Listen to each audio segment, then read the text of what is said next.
Le modérateur, Monsieur le ministre, directeur de cabinet du président de la République, Monsieur le ministre, directeur de cabinet adjoint du président de la République, Monsieur le facilitateur, Mesdames et Messieurs, mes chers compatriotes,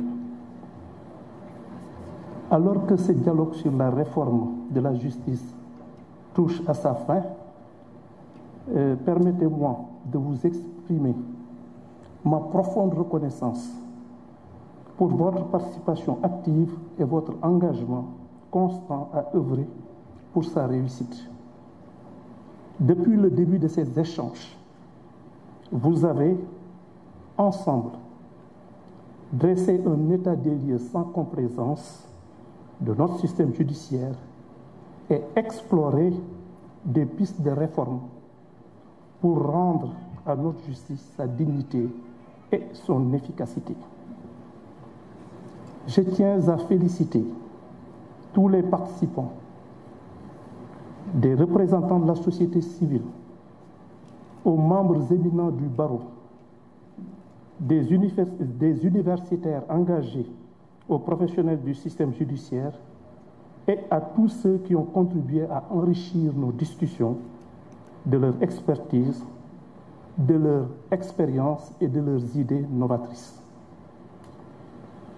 Ce dialogue national a été bien plus qu'une simple série de débats. C'était une démonstration de notre engagement collectif envers l'idéal de justice, un rappel de notre responsabilité envers chaque citoyen et chaque communauté et une affirmation de notre volonté de construire un avenir où la règle de droit est respectée et où la justice est accessible à tous, sans distinction.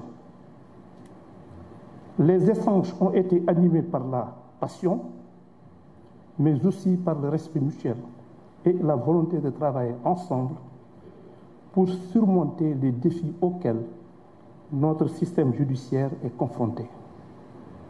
Nous avons peut-être divergé dans nos opinions, mais nous sommes tous unis dans notre désir de voir la justice prévaloir et de construire un avenir où chacun peut vivre dans la dignité et la sécurité. Mesdames et Messieurs, les discussions ont révélé les défis profonds auxquels notre justice est confrontée.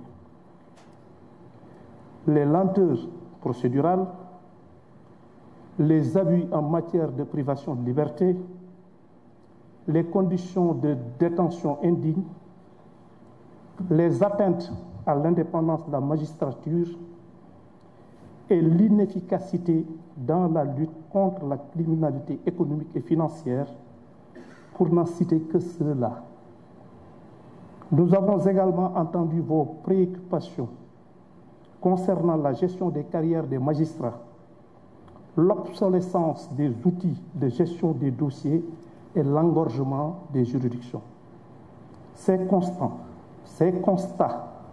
aussi accablants soient-ils, ne doivent toutefois pas nous décourager, mais plutôt nous inciter à agir avec détermination.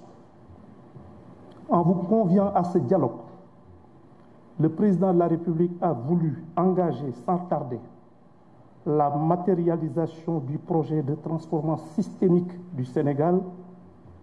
Vos contributions riches et variées seront des leviers essentiels pour atteindre ces objectifs ambitieux. Mesdames et Messieurs, il est désormais impératif de traduire nos discussions en actions concrètes. Les recommandations issues de ce dialogue doivent être mises en œuvre avec rigueur et détermination. Nous nous engageons à moderniser notre système judiciaire en profondeur, car une justice sous influence est une justice affaiblie. Vos contributions ne doivent pas s'arrêter ici. La réussite de cette entreprise nationale dépendra de notre capacité à travailler ensemble dans l'unité et la solidarité. C'est dans cette synergie que nous pourrons transformer notre pays et réaliser notre ambition d'un Sénégal meilleur où la justice sera véritablement réconciliée avec le peuple. Je vous remercie pour votre engagement. Ensemble, nous construirons une justice digne de notre démocratie, forte de ses valeurs et respectueuse des droits de chaque citoyen. Je vous remercie de votre aimable attention.